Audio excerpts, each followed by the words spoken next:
प्रिय छात्रों, आज की इस वीडियो में हम बात करने वाले हैं हिंदी चैप्टर 2 कक्षा 10वीं के, जो कि 20 के दांत है।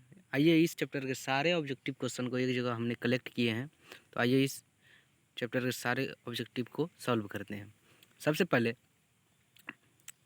मेरा प्रश्न है कि 20 के दांत कहानी के रचयिता कौन है। मतलब 20 के दांत जो चैप्टर है इसको लिखा किसने है। तो आइए यहाँ पर 4 ऑप्शन दिया हुआ है, जैसे कि अमरकांत, नलिन विलोचन शर्मा, यतीन्द्र या मैक्स मुलर। ये 4 ऑप्शन दिए रहेंगे, ऐसे ही एग्जाम में दिया रहता है। तो आइए इसका आंसर हम देख लेते हैं क्या है।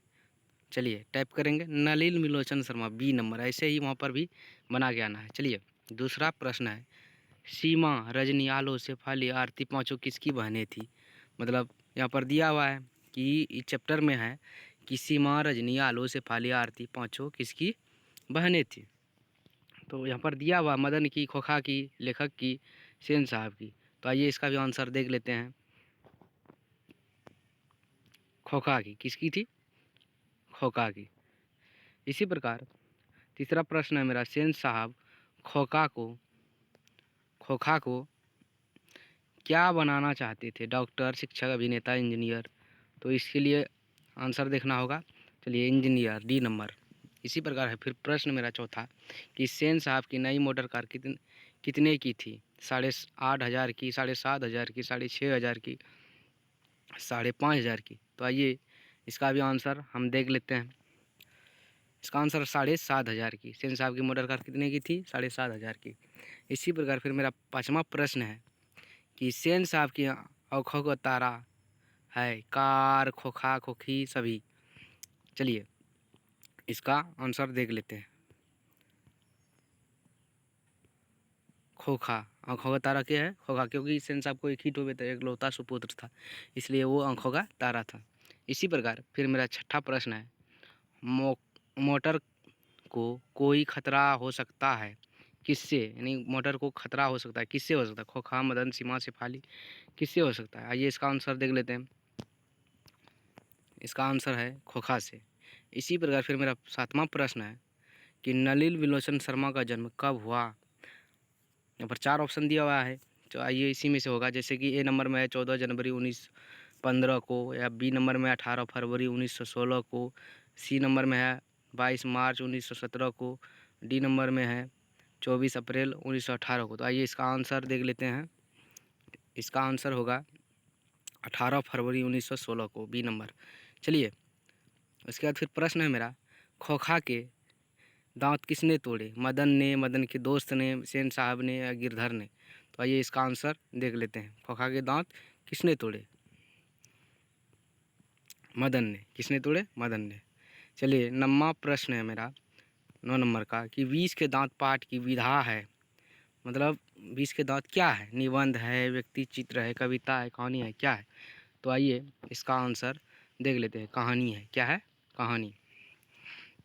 इसी प्रकार पर मेरा प्रश्न है 10 नंबर का, महल और झोपड़ी वाले की लड़ाई में अक्सर महल वाले ही जीतते हैं, पर उसी हालत में जब दूसरे झोपड़ी वाले उनकी मदद अपने ही खिलाफ करते हैं, तो किस पाठ की पंक्ति है? बहादुर, शिक्षा और संस्कृति, मछली, या 20 के दांत। तो 20 के दांत के होंगे, डी नंबर आंसर इसका होगा।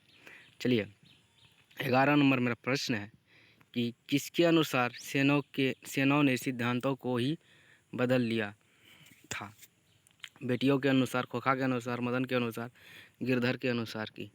चलिए इसका आंसर देख लेते हैं। खोखा के अनुसार। चलिए फिर 12 नंबर का प्रश्न है कि ऐसे ही लड़के आगे चलकर गुंडे, चोर, डाकू बनते हैं। यह पंक्ति कहानी के किस पात्र से कही है? सेन साहब की धर्मपत्नी, या गिरधर, या सेन साहब, या सोफर। तो आइए इसका आंसर देख लेते हैं। होगा सेन साहब। चलिए फिर 13 नंबर का प्रश्न है कि 20 के दांत कहानी किस वर्ग के अनुसार अंतर्विधियों 20 के दांत कहानी किस वर्ग के अनेक अंतर्विरोधों को उजागर करती है? यहाँ पर है ऑप्शन 4, मध्य वर्ग, उच्च वर्ग, निम्न वर्ग, दलित वर्ग। तो आइए इसका आंसर देख लेते हैं। मध्य वर्ग, ए नंबर होगा। इसी प्रकार 14 नंबर का प्रश्न है मेरा, मदन ने कासू के कितने दांत तोड़ डाले?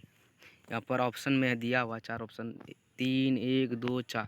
तो आइए इसका आंसर देख लेते हैं। 2 दांत। मदन ने कासू के कितने दांत? थोड़े 2 दांत। इसी प्रकार फिर है 15 नंबर मेरा प्रश्न, कौवों की जमात में शामिल होने के लिए कौन ललक गया? कबूतर, हंस, बत्तख, मछली। तो यहाँ पर होगा हंस। कौन ललक गया? हंस। सेन साहब का मित्र थे डॉक्टर, वकील, पत्रकार, शिक्षक। आइए इसका आंसर देख लेते हैं, पत्रकार। इसी प्रकार है 17 नंबर का प्रश्न है, सेन साहब की कितनी पुत्रियां थी? 4, 5, 3, 2 क्या थे? तो यहाँ पर 5 पुत्रियां थी। तो बी नंबर इसका आंसर होगा। इसी प्रकार है 18 नंबर का प्रश्न, सेन साहब की पुत्रियों में से एक थी आरती, भारती, गायत्री, बंटी। इसका आंसर हो जाएगा ए नंबर, आरती। इसी प्रकार 19 नंबर का प्रश्न है मेरा कि नलिन विलोचन शर्मा जन्मना कौन सी भाषा भाषी थे? संस्कृत, महंगी, हिंदी, भोजपुरी। इसका आंसर होगा डी नंबर, भोजपुरी। चलिए, खोखा किसको कहते हैं? किसू को, कुसु को, कासू को या केसु को? तो सी नंबर इसका आंसर हो जाएगा, कासू को। चलिए फिर 21 नंबर का प्रश्न है मेरा, 20 के दांत शीर्षक कहानी के कहानीकार कौन है? मोहन, राकेश, कमलेश्वर, प्रेमचंद, नलिन विलोचन शर्मा। क्या होगा? मोहन, राकेश या कमलेश्वर या प्रेमचंद या नलिन विलोचन शर्मा, कौन होगा? तो डी नंबर इसका आंसर होगा, नलिन विलोचन शर्मा। इसी प्रकार है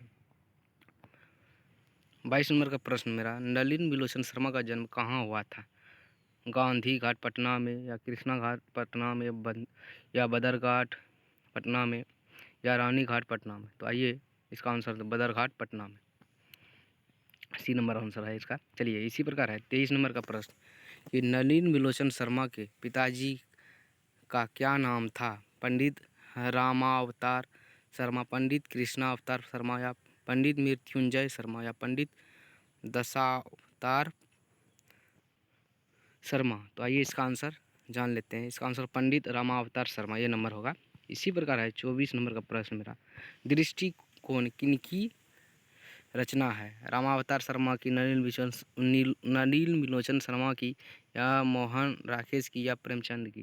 तो इसका आंसर जान लेते हैं, नलिन विलोचन शर्मा की, बी नंबर। इसी प्रकार है फिर 25 नंबर का प्रश्न मेरा, सेन साहब की मोटर कार थी स्ट्रीमल इंड या मारुति 800 या इंडिका स्ट्रीमल या डी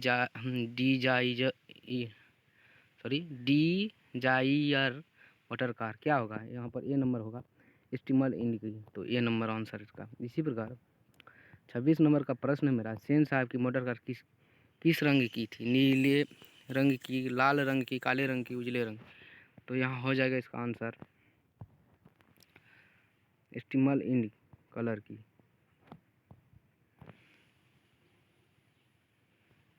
काले रंग की, जो कि काले रंग की थी, काले रंग में होता है स्टीमल इंड। इसी प्रकार है नलिन विलोचन शर्मा की स्कूल की पढ़ाई कहाँ हुई? मिलर स्कूल में कि डी पाटलिपुत्र विद्यालय में